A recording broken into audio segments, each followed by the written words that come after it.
For my rebuttal, the affirmative tackled my claim where I stated a fact that amongst mass shootings, most did not involve assault weapons. This is true. The opponent only gave an example of one of the few incidents that the mass shootings involved assault weapons. She further explains that according to her research, the assault weapons are showing up more often not only in mass shootings but also crimes of violence and attacks. But the ban doesn't reduce the number of the gun crime or violence. The same source from her argument, Christopher S. Cooper, who is currently an associate professor in the Department of Criminology, Law and Society at George Mason University, stated that what we found in these studies was that the ban had mixed effects in reducing crimes with the banned weaponry due to various exemptions that were written into the law. And as a result, the ban did not appear to affect gun violence during the time it was in effect. Therefore, what my opponent said had no effect with how the ban should be renewed, as the gun violence and crime stayed approximately the same before and after the ban.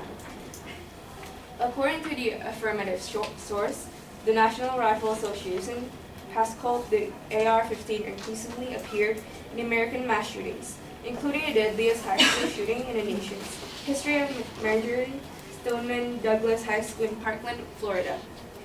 If the 1994 assault weapon ban was continued, now, the AR-15 would be discontinued at ban.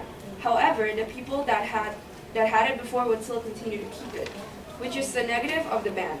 As I previously stated, the AR-15, because of its design, buyers could still buy it legally, but in pieces. This is one of the loopholes of the ban, which the second negative has stated, that weapons are easily obtainable even if the ban was in place.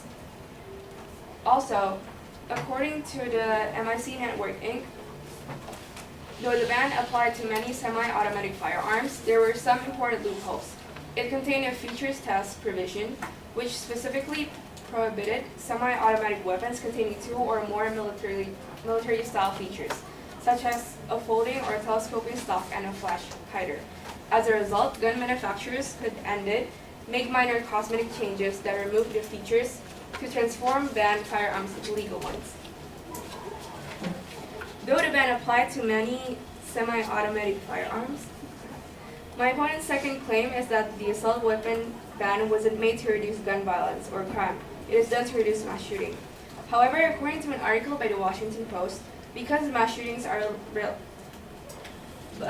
relatively rare, it is difficult to tell whether this was just a random statistic, and there is no clear way of it being a statistic that the ban actually affected the mass shooting.